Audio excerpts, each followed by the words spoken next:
How much? How much? Baba kilo de tan video de ta se. Ẹ má bínú ko yo nje. Ẹ jọ̀wọ́ ẹ má bínú. Àwọn mẹ́jọ la mi ni. Ọkọ fún wo different species ẹ jọ. Ẹ mi kan para. 12,000. 12. Come. Nito mo ni 8,000. Never go there.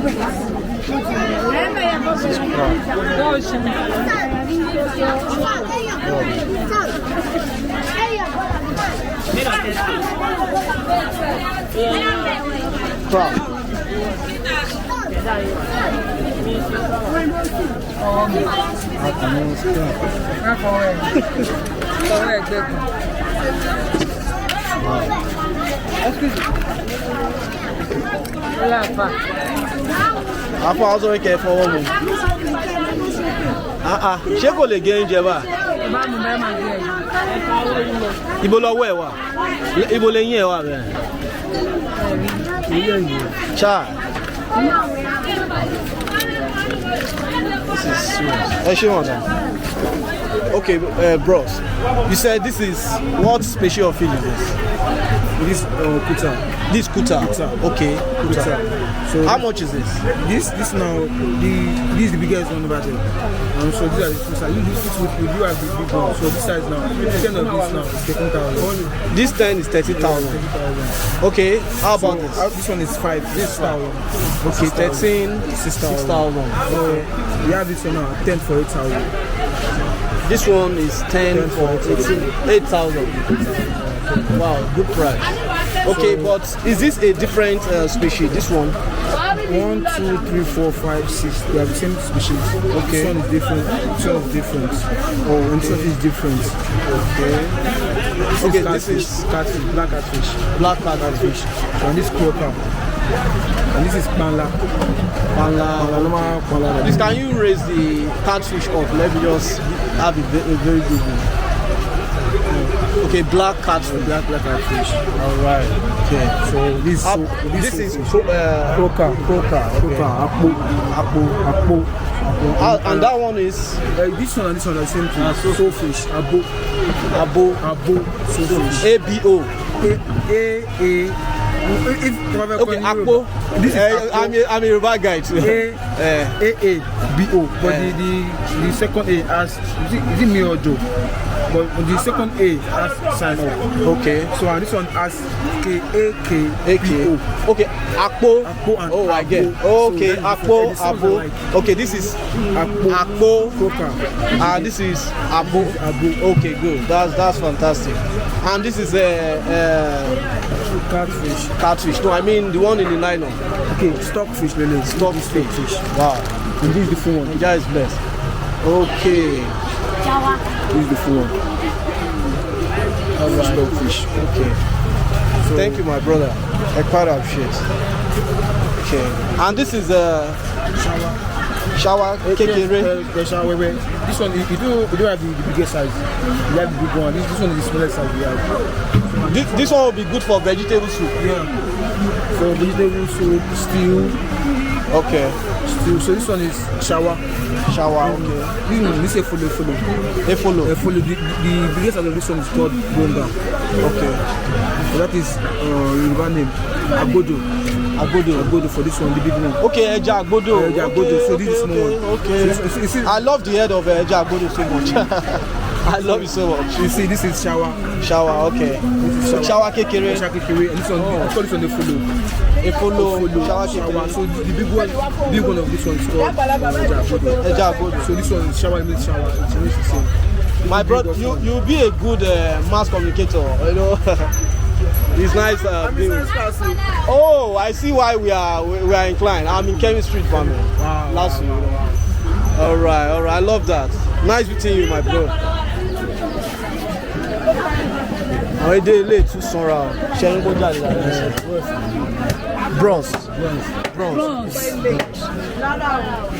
Bronze crayfish. Prawns. Okay, prawns. Okay.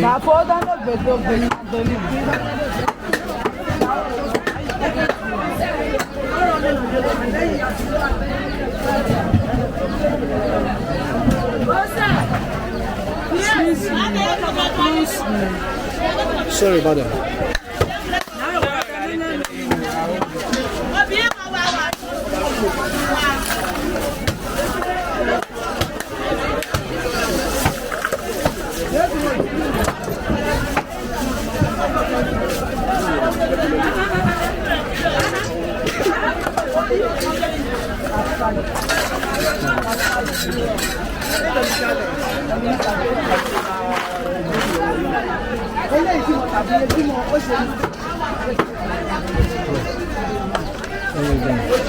Tó ń mílẹ̀ láti ìwé tó.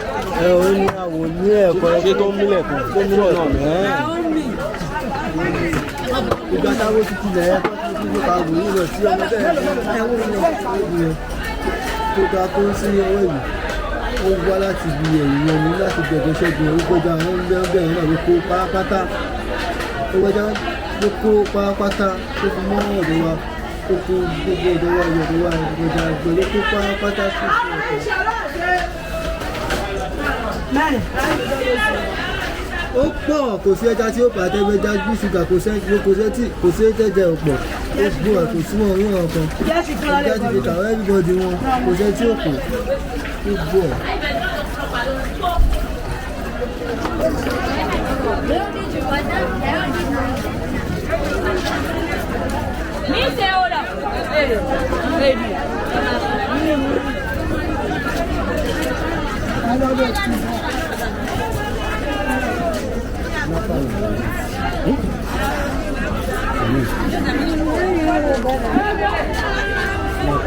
Okay, sniper.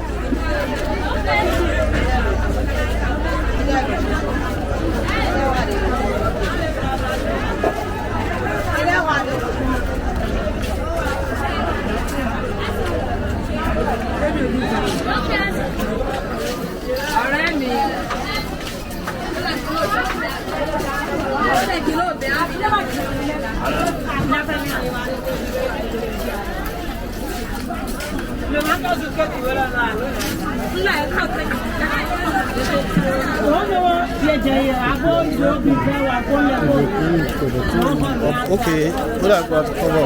I think you're there.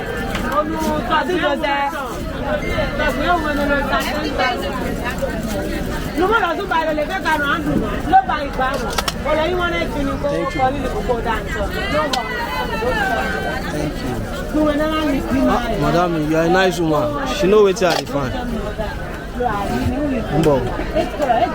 Tilapia, small tilapia, abi? Wow. Ẹ ṣé gan.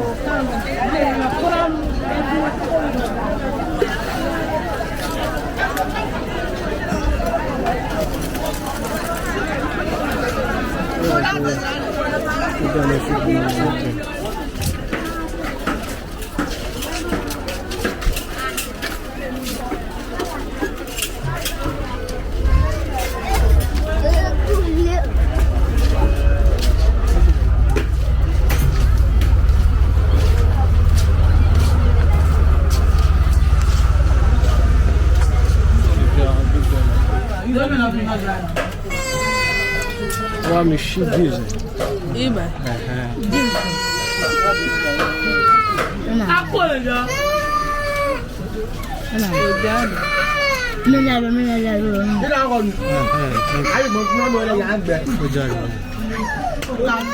So this is tilapia, right? Tilapia. Okay. Video by it. Okay. C'est bien 17 ans. Ẹ kò gbé sókè. Mo fẹ́ lọ náà. Ẹ má bínú. Má fi ọjọ́ sọ yọjà. Kí ló dé fi mọ̀ ó pè mí mọ̀ fẹ́ gàdí ọwọ́ àwọn ògbé mi. Ẹ má bínú, máa bá yín gbé lọ. Okay, ẹ já bá wọn gbé lọ. Ẹ bá wọn gbé lọ. Má bá yín gbé lọ. Ṣé bọ́n náà ń lọ ṣé báyìí ni? Bẹ́ẹ̀ni. Bóyá ẹ bá wọn gbé. Ó yá. Ẹ jẹ́